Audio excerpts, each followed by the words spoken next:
अस्सलाम वालेकुम नाज़रीन, आप देख रहे हैं न्यू बीबीसी न्यूज HD और मैं हूं आपकी मेजबान सना चौधरी। शामिल करते हैं आज की अहम खबरें। शामिल करते हैं साहिवाल से हमारे न्यू बीबीसी न्यूज़ के ब्यूरो चीफ ऑफ साहिवाल मियां अली रजा की रिपोर्ट के मुताबिक साहिवाल में मार्का हक बनियान मरसूस की पहली सालगिरह के मौके पर इस्तेहकाम पाकिस्तान कॉन्फ्रेंस का इनेकाद किया गया, जिसमें उलमाए कराम, इंतजामी और पुलिस अफसरान और सियासी समाजी शख्सियात की बड़ी तादाद ने शिरकत की।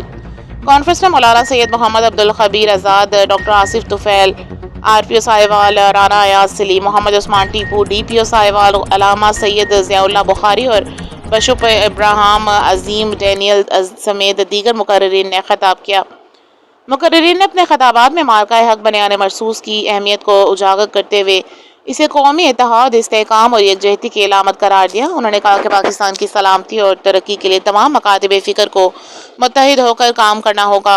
उलमाए कराम ने मजहबी हम आहंगी, बर्दाश्त और अमन के फ़रोग पर जोर दिया, जबकि इंतज़ामी और पुलिस अफसरान ने अमन अमान के क़याम के लिए अपनी जिम्मेदारियों के अज़्म का अदा किया।